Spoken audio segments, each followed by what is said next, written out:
नीला झंडा नहीं, ये नीला कफन है। ये कफन हम लोगों ने अपने सर पे इसलिए बांधा है कि हमारे प्राण चले जाएंगे लेकिन हम समाज पे जुल्म नहीं होने देंगे, उनके अधिकारों को छीनने नहीं देंगे। आज जब नौजवान इस नीले पटके को गले में पहनता है तो अपने आप में खुद को गौरवान्वित महसूस करता है। और आप जानते हैं हमारा तो झंडा भी सफेद और नीला है। सफेद हमारे गुरु घासीदास जी का रंग और नीला हमारी क्रांति का रंग, और क्रांति और ये शांति का रंग मिलके जो है ऐतिहासिक बदलाव छत्तीसगढ़ में करेंगे, ऐसा मेरा विश्वास है। जय भीम।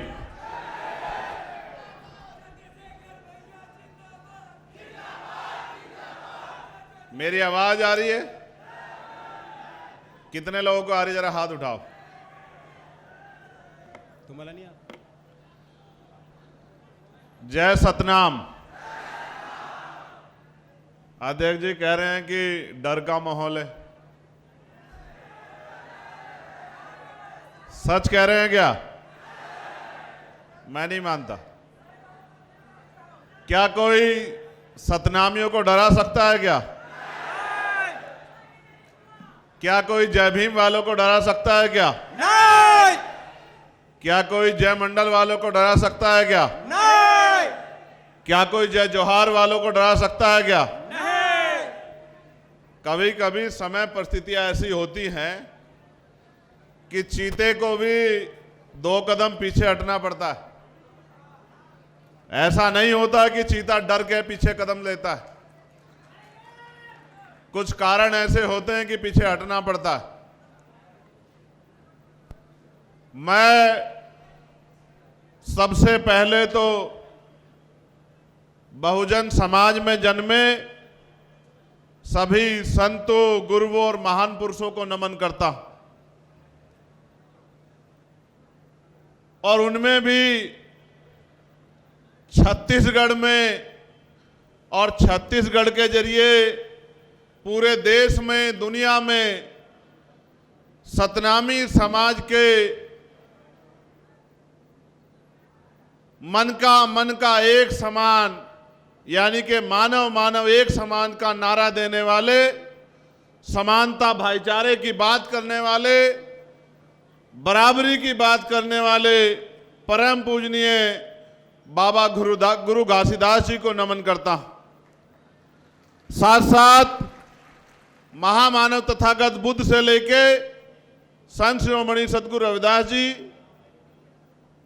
भगवान वाल्मीकि जी, गुरु नानक जी, संत कबीर जी, गुरु गाडगे जी महाराज, नारायणा गुरु, राष्ट्रपिता ज्योतिबा फूले, छत्रपति साहू जी महाराज, ईवी पेरियार रामा नायकर स्वामी, पेरियार ललई यादव, बाबू जगदेव प्रसाद कुशवाहा, जननायक कपूरी ठाकुर, महामना राम स्वरूप वर्मा, चौधरी महाराज सिंह भारती, संत राम बीए प्रजापति, बाबू शिवदयाल चौरसिया, मान्यवर दीना भाना वाल्मीकि साहब, डॉक्टर बाबा साहब अंबेडकर साहब और मान्यवर काशीराम साहब को नमन करता हूं। मैं छत्तीसगढ़ की इस धरती को भी नमन करता हूं। छत्तीसगढ़ की ये महान धरती, यहां उपस्थित एक विशाल जन समूह के रूप में भीम आर्मी आजाद समाज पार्टी और सतनामी समाज के हमारे योद्धाओं को भी मैं नमन करता हूं। मेरी बाईं तरफ उपस्थित हमारी माताओं बहनों को, जिन्होंने हमें जन्म दिया और सींचा, जिन्होंने आगे की पंक्ति में बैठ के सरकार को चुनौती देने का काम किया, उन माताओं बहनों को भी नमन करता हूं। इस मंच पर उपस्थित हमारी पार्टी संगठन के सम्मानित नेतागण और सतनामी समाज के हमारे बहादुर योद्धा जो इस मंच पर उपस्थित हैं, मैं उनको भी धन्यवाद देता हूं, नमन करता हूं। आज के इस कार्यक्रम को चार चांद लगा रही हमारी छोटी बहन निशा बोध को भी मैं धन्यवाद देता हूं, उनकी पूरी टीम का भी अभिनंदन करता हूं। मीडिया के साथियों, पुलिस प्रशासन के साथियों, यहां उपस्थित जिन्होंने आगे बढ़कर एक नेता की, एक कार्यकर्ता की, एक भाई की जिम्मेदारी अदा की, हमारे राष्ट्रीय अध्यक्ष भाई विनय तन सिंह जी का भी मैं यहां अभिनंदन, स्वागत व धन्यवाद करता हूं। ऐसे समय में जहां भय का माहौल बनाया जा रहा था, उन्होंने आगे बढ़ के एक नेता की जिम्मेदारी अदा करते हुए, सड़कों की खाक छानते हुए सोए हुए समाज में जागरूकता पैदा करने का काम किया। मैं पुनः उनका अभिनंदन वंदन करता हूं। इस कार्यक्रम के जो जिम्मेदार साथी हैं, तुलेश महंत जी, प्रकाश टंडन जी, सत्येंद्र जांगड़े जी, राजकुमार वारे जी, राजकुमार कठोतिया जी, डॉक्टर खिलन प्रसाद साहू जी, संजू गिलहरे जी, मनिंदर सिंह आजाद जी, शिवा जटावर जी, संतोष निराला जी, नीरज चंसोरिया जी, डॉक्टर पीताम्बर जांगड़े जी, देवेश मौरिसा जी, जो बाहर से साथी आके यहाँ इस परिवार, क्योंकि भीम आर्मी एक परिवार है, जिन्होंने जिम्मेदारी उठाई। भाई छोटे भाई लंकेश जी जो उड़ीसा के प्रदेश अध्यक्ष हैं, सुनील बैरसिया जी जो मध्य प्रदेश के पूर्व प्रदेश अध्यक्ष हैं, फिरोज जी, टिंकू जी, मनोज जी, आकाश बोध जी, वीरेंद्र कुर्रे जी, पीताम्बर जागड़े जी, मनोज बंजारे जी, आज के जो मुख्य अतिथियों की लिस्ट में संतोष निराला जी, ओम प्रकाश कुर्रे जी, मौनी कठोत्रे जी, नरोत्तम बंजारे जी, आकाश बोध जी, हेमंत खुंटे जी और प्रदीप जी का भी मैं धन्यवाद करता हूं।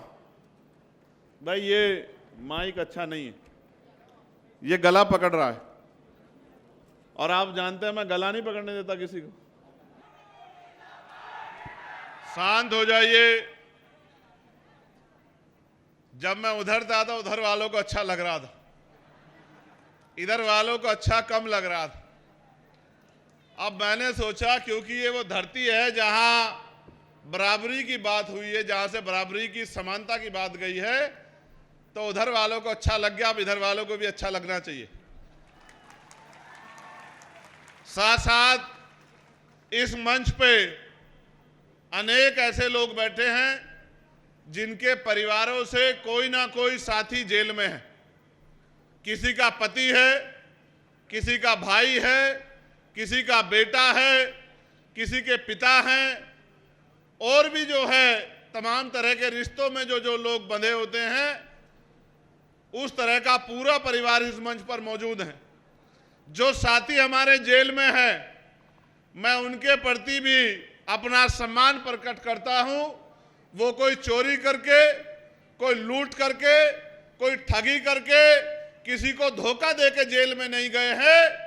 उनको साजिश करके और सतनामी समाज के सम्मान की रक्षा करने की जो लड़ाई उन्होंने लड़ी है, उनका मनोबल तोड़ने के लिए, और जैसा मैंने पिछली बार भी कहा था कि उनको डराने की नीयत से जेल भेजा गया है। क्रांतिकारियों के लिए जेल गहना होती है, क्रांतिकारी जेल में डरते नहीं हैं।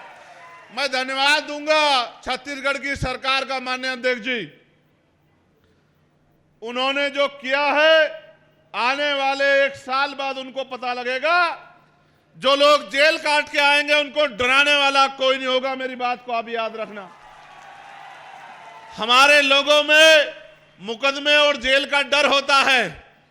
ये मुकदमे और जेलों का डर निकालने का काम जो इस सरकार ने किया है, मैं गारंटी से कहता हूं, एक तो भीम आर्मी का नौजवान सतनामी समाज का नौजवान योद्धा पहले ही फौलाद है, और अब जब वो जेल काट के आएगा और जेल को देख के आएगा कि जेल कुछ होती नहीं है, जेल में इंसान ही रहते हैं, और वो जेल से जो दर्द लेके आएगा, मैं गारंटी से कहता हूं कि वो एक दिन भी प्रदेश में आएगा कि आज जो लोग जेलों में हैं और यहां मंचों पे बैठे हैं, मैं गारंटी देता हूं कि यही लोग छत्तीसगढ़ की सरकार चला रहे होंगे। मेरी बात को आप याद रखना।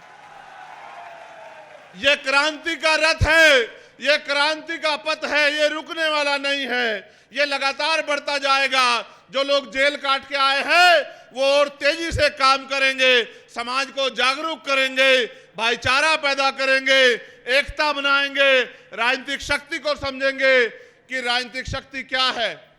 इसका एहसास मुझे 2017 में हुआ था, जब मैं निर्दोष था, मुझे जेल भेजा गया।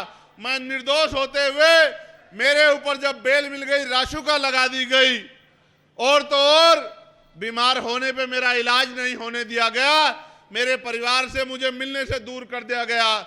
जो भाई मेरे साथ जेल में गए थे उनको पीटा गया, किसी को करंट लगाया गया, किसी की खाल उतार ली गई। लेकिन हुआ क्या आपको पता है? उत्तर प्रदेश की सरकार को लगता था कि ये लोग डर जाएंगे, लेकिन हुआ क्या? हुआ ये कि जिनको डराने के लिए जेल में भेजा गया था, आज उनके नाम से सरकारें डरती हैं। ये हुआ है। आपको क्या लगता है मुख्यमंत्री जी, आप सरकार का मोहरा बनके सरकार के आदेश पे हमारे लोगों को जेल भेजोगे? आपकी पुलिस उनको पीटने का काम करेगी, गृह मंत्री जी साजिश करेंगे और हम लोगों को समझ नहीं आएगा। ऐसा नहीं है। आप भी रोटी खाते हैं, हम भी रोटी खाते हैं। फर्क इतना है कि हम संघर्ष करके, मेहनत करके खाते हैं और आप हमारे दिए टैक्स से तनख्वाह लेके खाते हैं। यह फर्क है कि हम मेहनत का खाते हैं, पसीने का खाते हैं, संघर्ष करके खाते हैं, गरीबी, भूखमरी, बेबसी, लाचारी से लड़के अपने पेट को पालते हैं, और आप हमारी तनख्वाह पे पलते हो। अगर हम टैक्स ना दे तो आपको तनख्वाह भी नहीं मिलेगी, सुविधाएं तो बहुत दूर की बात है।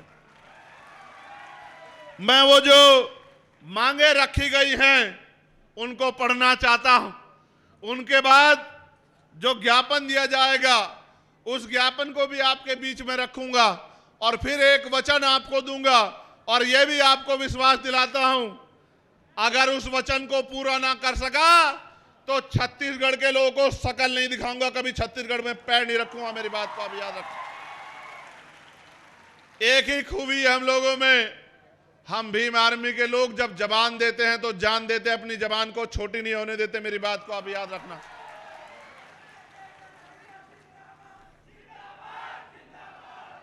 आप जानते हैं इस अन्याय जुल्म के बाद भीम आर्मी के हमारे राष्ट्रीय अध्यक्ष जी ने मोर्चा लिया, सामाजिक न्याय यात्रा शुरू की। ये उसका प्रथम चरण है।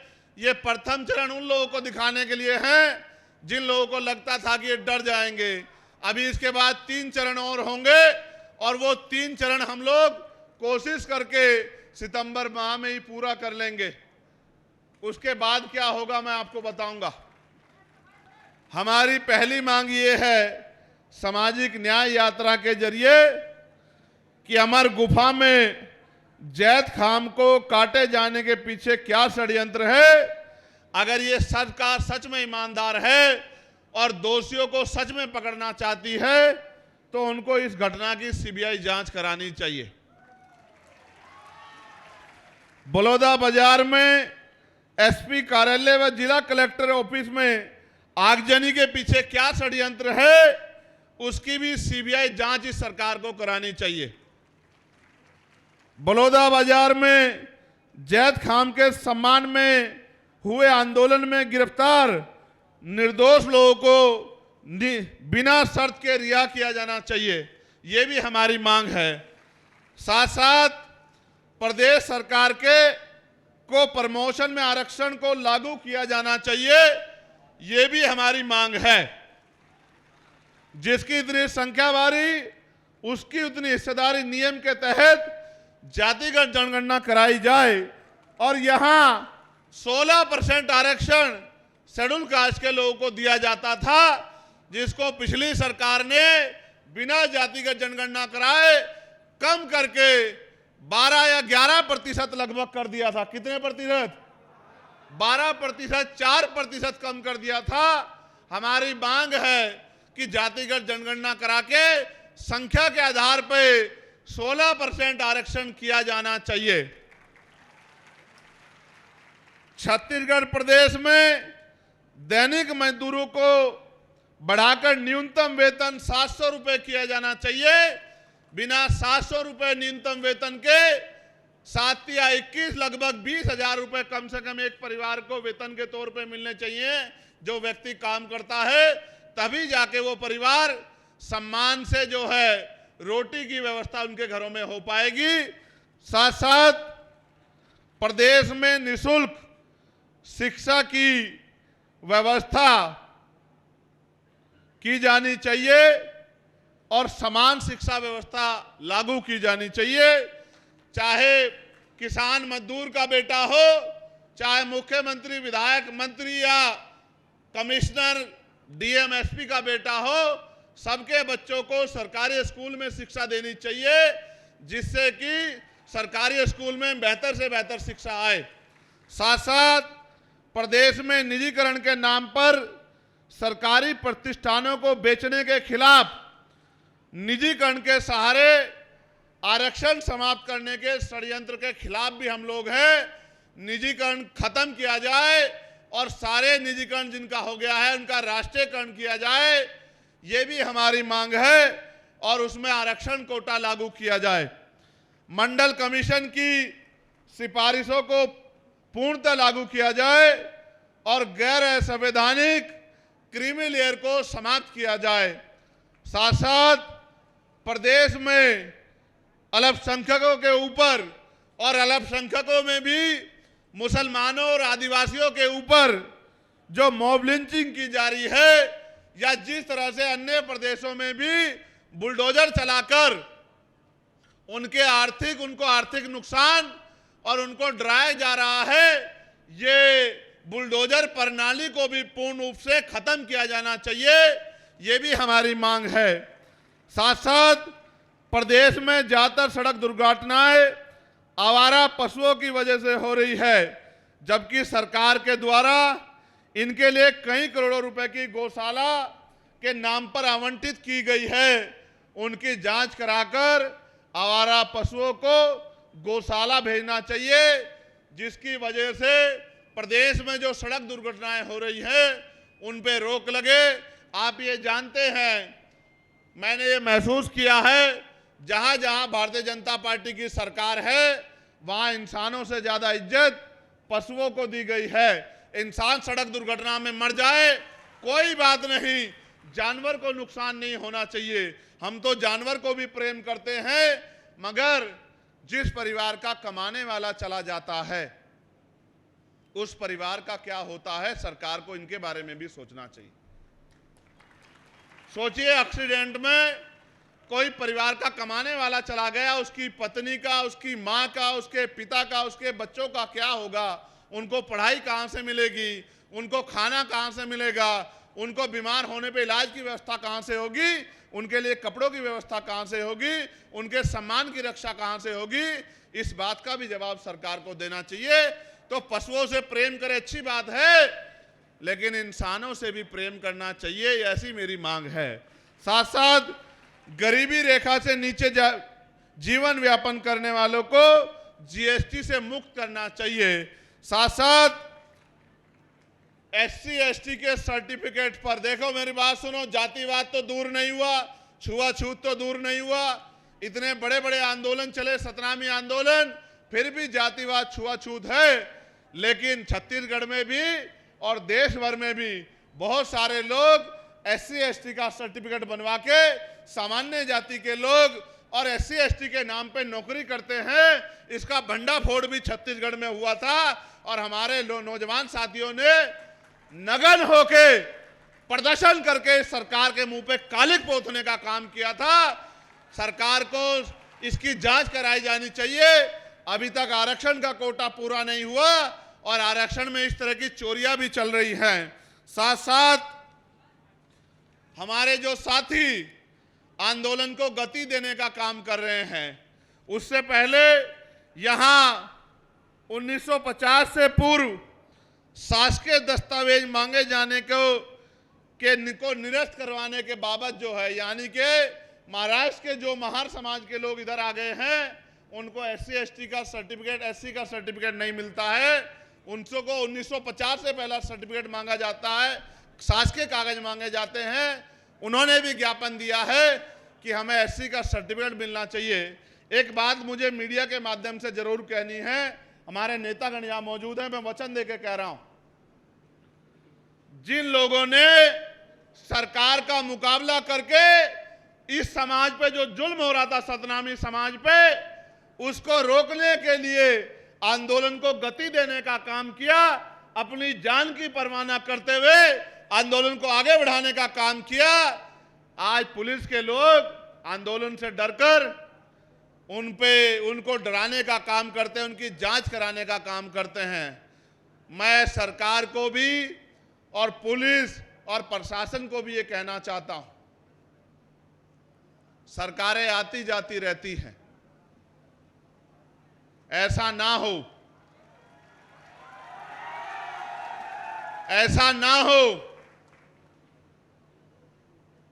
कि कमजोर वर्गों के लोगों के हाथों में ताकत आ जाए। कानून संवत करो, संवैधानिक व्यवस्था के अनुरूप करो, कोई बात नहीं, वरना मेरा ये संदेश याद रखना कि रिटायरमेंट के बाद भी जांच होती है। मेरी बात को आप याद रखना।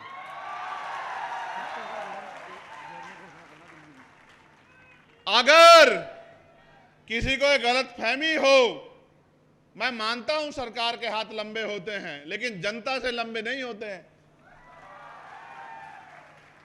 ऐसा ना हो अगर रिटायर्ड हो जाओ तो भी फाइलें खुलवा के तुम्हारी जांच करानी पड़े और मुकदमे लिख के तुम्हें जेलों में ठुसवाना पड़े। मेरी बात को याद रखना। मेरा नाम चंद्रशेखर आजाद है। अगर आज के बाद यहां पर भीम आर्मी, आजाद समाज पार्टी या सतनामी समाज के लोगों पर सरकार के लोगों ने गलत मंशा से उनको जबरदस्ती डराने धमकाने का काम किया, तो छत्तीसगढ़ भवन में कोई भी मंत्री विधायक जाके चैन से नहीं सोएगा। मेरी इस बात को याद रखना। आपको हमारे हाथों की लंबाई का एहसास नहीं है मुख्यमंत्री जी। अगर एहसास करना हो तो 11 सितंबर को हम लोग दिल्ली जा रहे हैं। दिल्ली वालों से पूछ लेना कि हमारे हाथ कितने लंबे हैं। एयरपोर्ट से लेके और छत्तीसगढ़ भवन तक उसी तरह का स्वागत आपका करेंगे जिस तरह का स्वागत आपने हमारे लोगों का करा है। मेरी बात को आप याद रखना। मैं फिर आपको कह रहा हूं, मैंने अपना ये ज्ञापन जो आप लोगों ने दिया ये मैंने पढ़ा। अब आप मेरी बात पर गौर कीजिए। ये पूरे देश को जानना चाहिए कि छत्तीसगढ़ में क्या चल रहा है। छत्तीसगढ़ की पुलिस और एडमिनिस्ट्रेशन जातीय कुंठा को ध्यान में रखते हुए जिस तरह से रात के अंधेरे में हमारे लोगों को गिरफ्तारी के नाम पे पकड़ने के लिए जाता है और घर में रहने वाली हमारी बहन बेटियों को गलत नीयत से देखने का काम करता है, छूने का काम करता है, इस गुंडागर्दी का अंत होगा। मेरी बात को आप याद रखना। मुझे बताया गया, मुझे बैठते बताया गया कि किस तरह से वर्दी को पहन के गुंडे, सांप्रदायिक गुंडे, जातिवादी गुंडे रात के अंधेरे में हमारे घरों में जाते हैं पकड़ने के नाम पे, गिरफ्तारी के नाम पे, और ये गुंडे हमारी बहनों की तरफ गलत नियत रखते हैं। शर्म आनी चाहिए छत्तीसगढ़ सरकार को। इन गुंडों पे पाबंदी नहीं लगा पा रही है।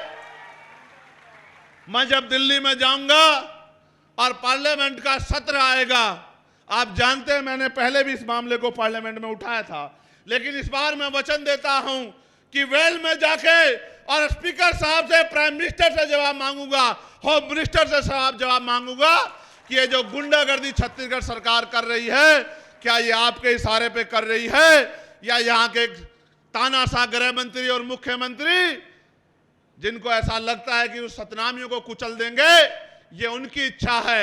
मैं फिर कहना चाहता हूं, गलतफहमी दूर रखना। बहुत आए और बहुत चले गए। सतनाम था, सतनाम है और सतनाम रहेगा। ये तो टेलर है। हरियाणा का और जम्मू का इलेक्शन है। असली पिक्चर मैं आपको मुख्यमंत्री जी अक्टूबर के महीने में दिखाने का काम करूंगा। मेरी बात को आप याद रखना। ये तो टेलर है।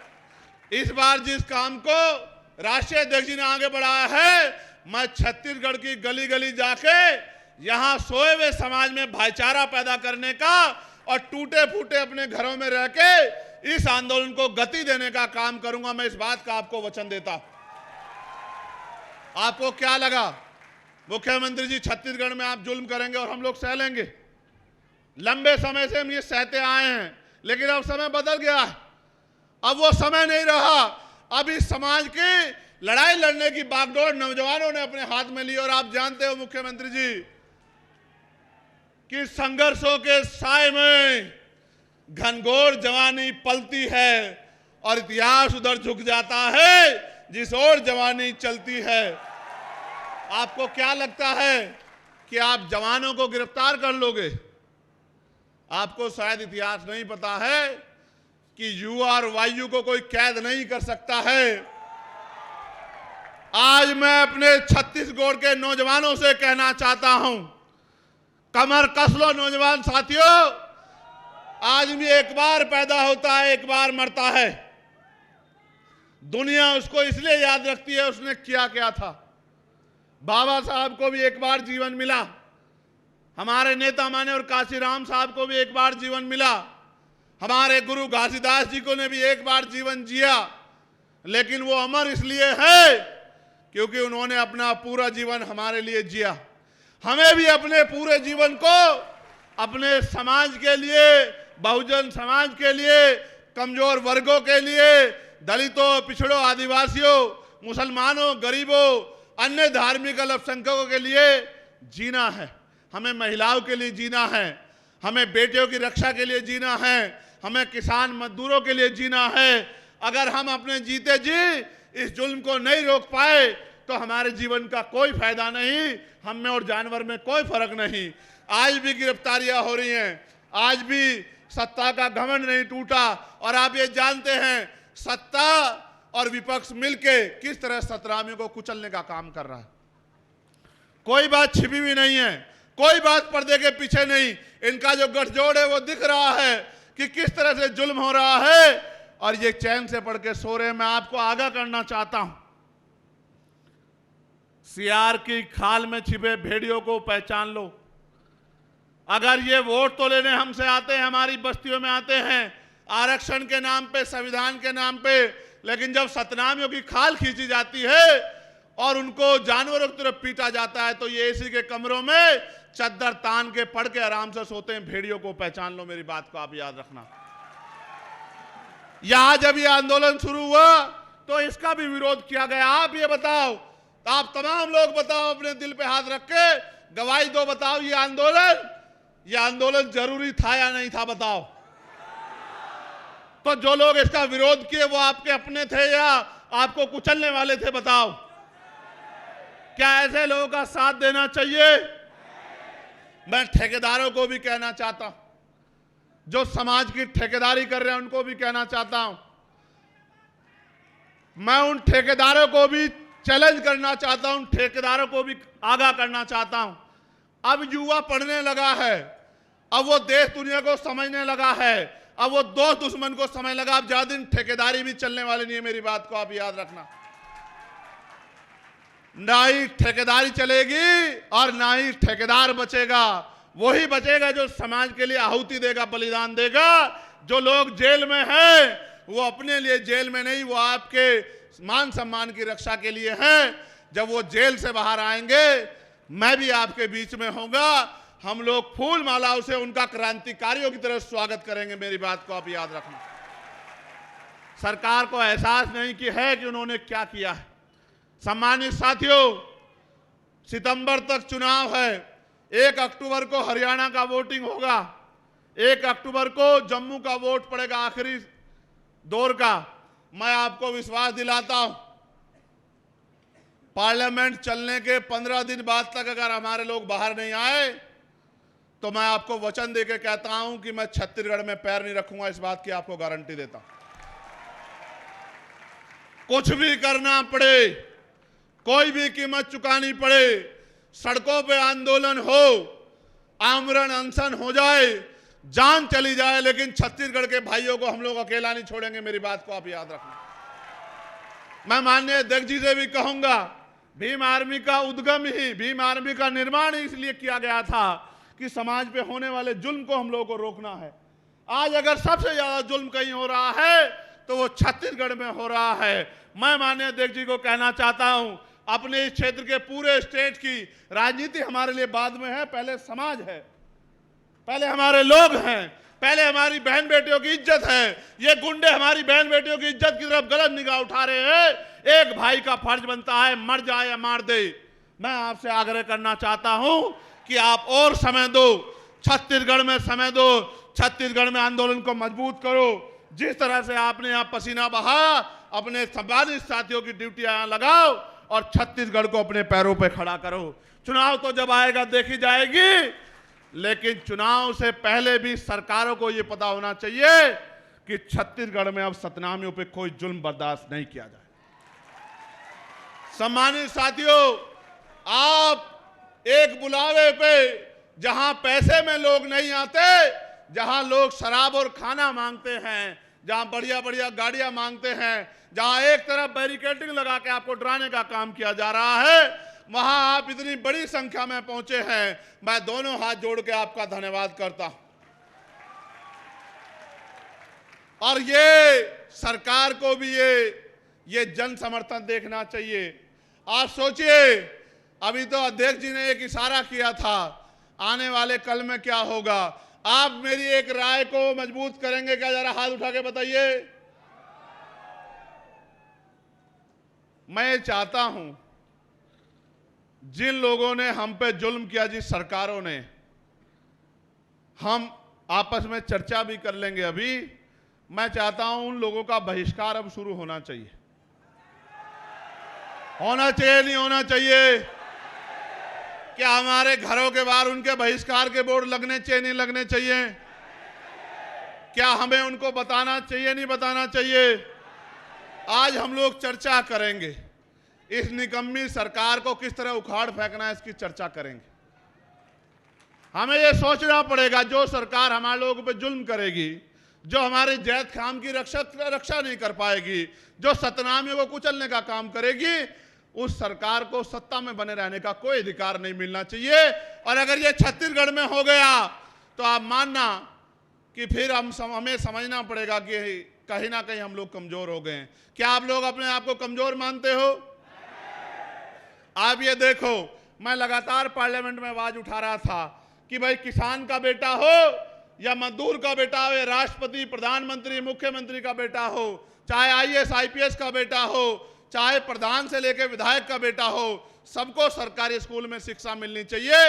एक ही लाइन में इधर प्रधानमंत्री का बेटा बैठे, इधर मुख्यमंत्री का बैठे, फिर मजदूर किसान का बेटा बैठे, इधर रिक्शा चलाने वाले का बेटा बैठे, बराबर में DM SSP का बेटा बैठे। तो बताओ सरकारी स्कूलों में अच्छी शिक्षा मिलेगी, नहीं मिलेगी? समान शिक्षा पॉलिसी लागू हो। ऐसे ही चाहे राष्ट्रपति हो या गांव का प्रधान या सरकारी कर्मचारी 4th क्लास का हो या क्लास 1 का, या मुख्यमंत्री, राज्यपाल, मंत्री हो या विधायक, सांसद हो, सबके बच्चों को या उनको भी बीमार होने पे सरकारी अस्पतालों में उनका इलाज होना चाहिए। इससे होगा क्या?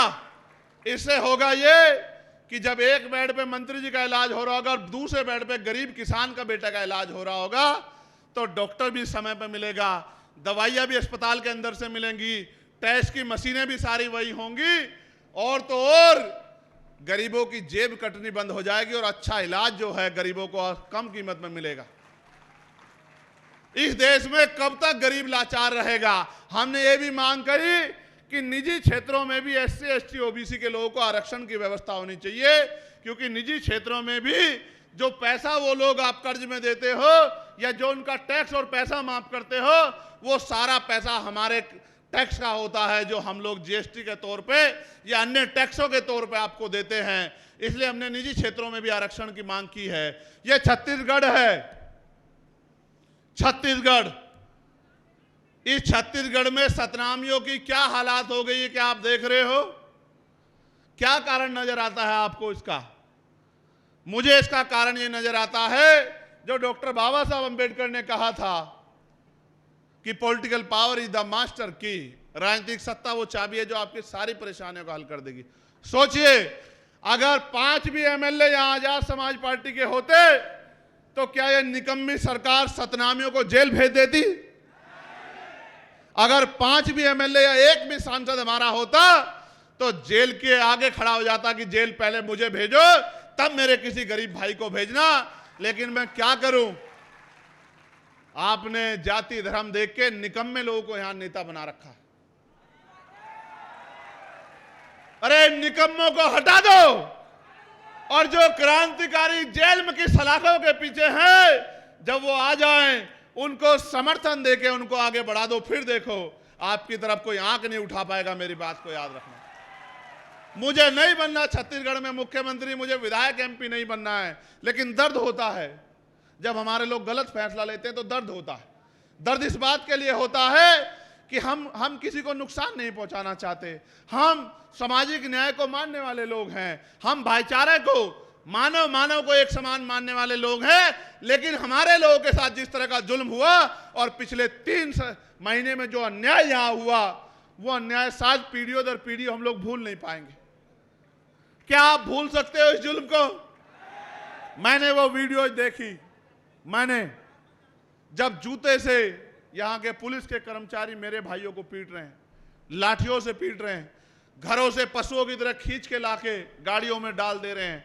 माएँ रो रही हैं, बच्चे रो रहे हैं, बहनें रो रही हैं, बेटियां रो रही हैं। लेकिन निकम्मी सरकार सतनामियों के ऊपर होने वाले दमन पे हंस रही है, खिलखिला के हंस रही।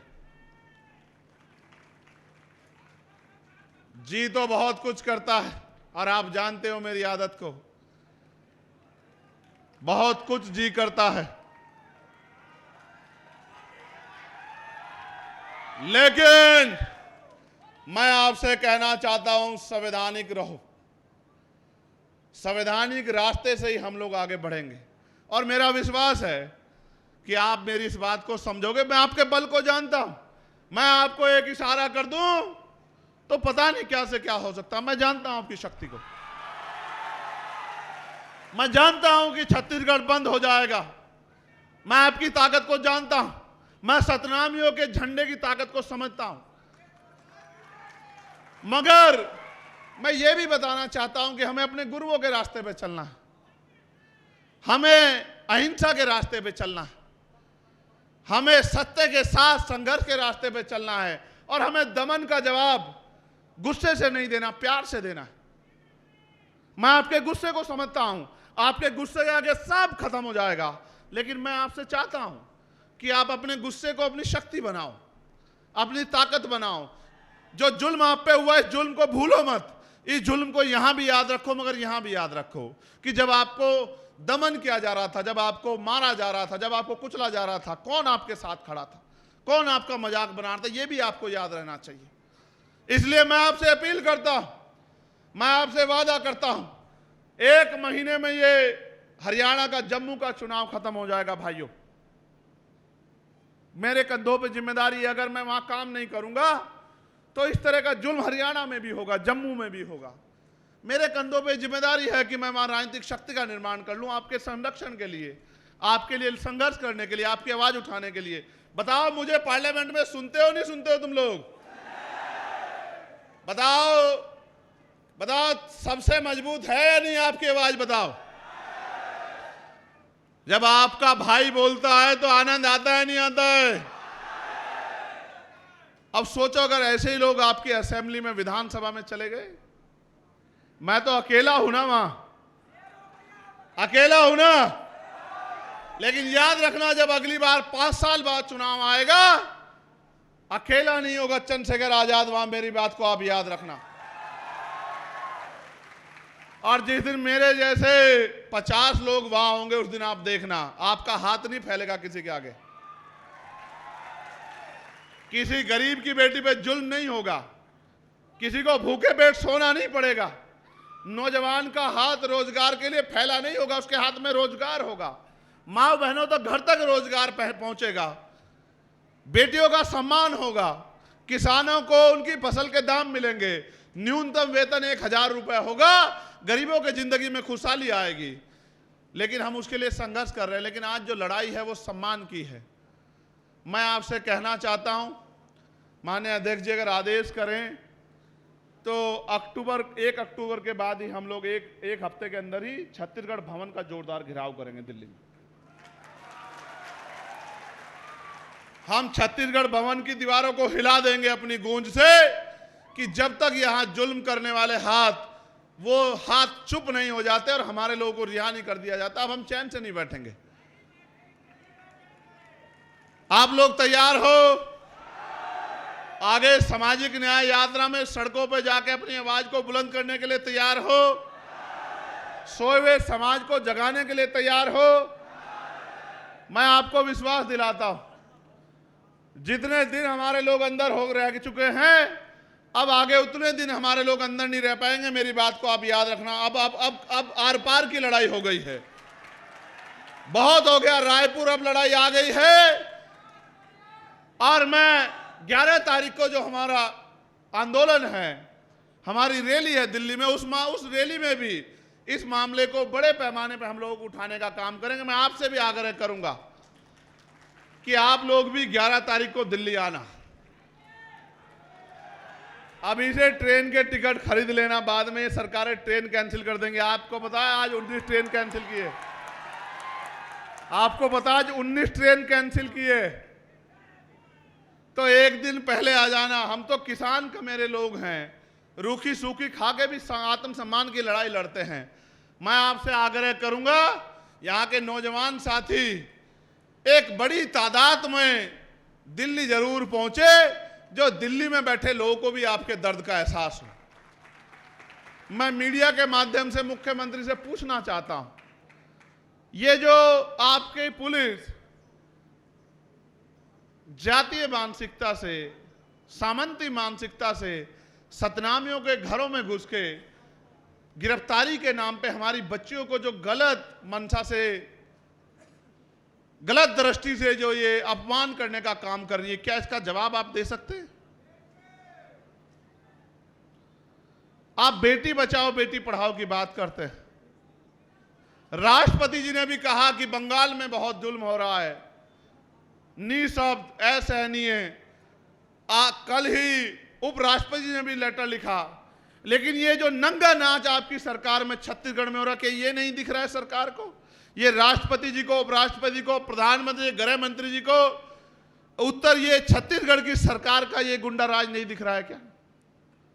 मैं आपको चैलेंज करके कहता हूं, ज्यादा दिन सतनामियों का सामना ये सरकार नहीं कर पाएगी।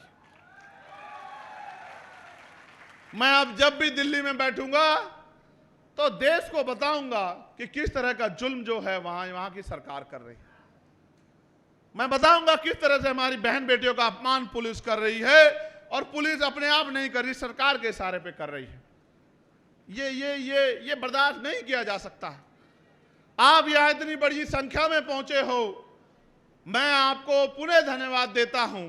जो परिवार यहां उपस्थित हैं, जिनके बच्चे जेल काट रहे हैं, मैं उन बहनों से भी कहूंगा कि वो मंच पे सामने आए। परिवार जिनके परिवार से बेटा बेटी, पति, भाई, जो तमाम लोग जेल काट रहे हैं, उनको यहाँ सामने आना चाहिए। समाज को देखना चाहिए कि क्रांतिकारियों के परिवार कैसे होते हैं, संघर्ष के परिवार कैसे होते हैं, बलिदानियों के परिवार कैसे होते हैं। इन परिवारों को यहाँ क्रमबद्ध खड़े हो जाइए। इन परिवारों को आपको देखना चाहिए। धन्ना सेठ नहीं है ये, आ जाओ ऊपर आ जाओ। जो वहां कोई परिवार हो उनका वो सामने आ जाओ, उनको व्यवस्था कराओ ऊपर बुलाने की, जो परिवार के लोग वहां। आप देखो ये छोटे छोटे बच्चे, ये बहनें, ये बहते आंसू, ये उम्र आपसे जवाब मांगती है, पूरे देश से जवाब मांगती है और छत्तीसगढ़ की सरकार से जवाब मांगती है कि क्या ये गुंडागर्दी स्वीकार करनी चाहिए। ये जो बच्चे, ये उन परिवारों के, निर्दोष परिवारों के बच्चे हैं जिनका जुल्म इतना था कि वो यहां समाज को जागरूक करने का काम कर रहे थे। क्या अपने लोगों को जागरूक करना अपराध है? अगर अपराध है तो ये अपराध तो बाबा साहब ने भी किया, ये अपराध तो गुरु घासीदास जी ने भी किया, ये अपराध तो मान्यवर काशीराम साहब ने भी किया और उनकी संतानें भी करती रहेंगी। मेरी बात को आप याद रखना। क्या डराते हो जेल से? मैं तो अध्यक्ष जी से कहूंगा कि अक्टूबर माह में वो ऐलान कर दे सामूहिक गिरफ्तारी का। हम लोग छत्तीसगढ़ की जेल देखना चाहते हैं कि छत्तीसगढ़ की जेलों में कितना दम हम देखना चाहते हैं। आंदोलन चलेगा, आंदोलन रुकेगा नहीं, आंदोलन आगे बढ़ेगा, आंदोलन गति पकड़ेगा, आंदोलन शक्तिशाली होगा और आंदोलन के आगे ये निकम्मी सरकार घुटने टेक देगी। मेरी बात को आप याद रखना। आप देखो, ये आपके बीच के परिवार हैं, ये कोई राजनीतिक लोग नहीं हैं, ये वो लोग हैं जिनके बच्चों ने जेलें काट रहे, जिनके परिवार के लोग जेल काट रहे। बताओ, इनमें से कौन सा धन्ना सेठ है? इनमें से कौन सा आरोपी है? आप समाज के लोग बताओ, अपने दिल पे हाथ रख के गवाही दो। बताओ, ये किसी उद्योगपति के परिवार के लोग हैं, किसी नेता के परिवार के लोग हैं, या गरीब आपके बीच के कमजोर नौजवानों जो समाज की लड़ाई लड़ रहे हैं उनके बच्चे? बताओ, उनके परिवार के लोग बताओ, दोनों हाथ उठा के बताओ, ये समाज के वफादार परिवार है या ये समाज को धोखा देने वाले परिवार है? बताओ, क्या इन परिवारों का सम्मान होना चाहिए, नहीं होना चाहिए? जब तक हम क्रांतिकारियों का सम्मान नहीं करेंगे, बलिदानियों का सम्मान नहीं करेंगे, तो हमारे बीच से कोई क्रांतिकारी बलिदानी जन्म नहीं लेगा। मैं इन परिवारों को दोनों हाथ जोड़ के नमन करता हूं और मैं उनको विश्वास दिलाता हूं, कभी संघर्ष खाली नहीं जाता। आज जो हमारे भाई जेल काट रहे हैं, कल ये समाज उनको इतना सम्मान देगा कि वो MP MLA बन के यहां रायपुर में इनके अधिकारों के लिए लड़ेंगे। मेरी बात को आप याद रखना। जिस दिन वो दिन आएगा तो आपको एहसास होगा कि समाज भूलता नहीं है। क्या समाज इनको भूल जाएगा? नहीं भूलेगा समाज। और मैं नरोत्तम, मेरे छोटे भाई नरोत्तम, ओम प्रकाश, मनोज, मैं इन सब के लिए जो यहां काम कर रहे हैं, तमाम साथियों के लिए मैं उनको कहना चाहता हूं, घबराए नहीं, बिल्कुल ना घबराए। ये सरकार आपका मनोबल तोड़ने के लिए, आपको डराने का काम करेगी। डरना नहीं है। एक दिन वो आएगा कि आप सरकार होंगे और ये लोग ऐसे बहुत दूर कहीं कुर्सियों से भी अलग खड़े होंगे। मेरी बात को याद रखना। गुंडागर्दी कभी नहीं चलती, दमन कभी नहीं चलता। और हम तो वो लोग हैं जिन्होंने पानी के पीने के लिए भी संघर्ष किया। मैं आपसे पूछना चाहता हूं, आप डर तो नहीं रहे? आपको कोई भय तो नहीं है? अगर आप डर गए, भय लिया आपने, तो उन क्रांतिकारियों को तकलीफ होगी। आप देखना, जिस दिन वो क्रांतिकारी बाहर आएंगे, एक अलग ऊर्जा जो है उनके त्याग तपस्या से छत्तीसगढ़ में पैदा हो जाएगी। आप मेरी बात को याद रखना। और फिर मैं आपसे कहता हूं, आपका बलिदान ही छत्तीसगढ़ को पैरों पे खड़ा करेगा। आजादी की कीमत चुकानी पड़ती है। आजादी मुफ्त में नहीं मिलती है, अधिकार मुफ्त में नहीं मिलते, उनकी कीमत चुकानी पड़ती है। बाबा साहब अम्बेडकर ने अपने 4 बच्चे कुर्बान किए हैं। आज आपका परिवार भी उसी श्रेणी में जा रहा है जिस श्रेणी ने संघर्ष किया और समाज को फल मिला। मैं आपका धन्यवाद करता हूं। और ये जो इतना बड़ा जन समूह यहां बैठा है, मैं इनका भी धन्यवाद करता हूं, मीडिया के भाइयों का भी धन्यवाद करता हूं। और मैं यहां के अधिकारी, कर्मचारी और पुलिस के साथियों से भी कहना चाहता हूं, करो जितना जुल्म कर सकते हो। वो आपने सुना था ना, जो शहीद आजम सरदार भगत सिंह ने कहा था कि सरफरोशी की तमन्ना अब हमारे दिल में है, देखना है जोर कितना बाजुए कातिल में। और वक्त आने दे बता देंगे तुझे ऐ आसमां, हम अभी से क्या बताएं क्या हमारे दिल में है।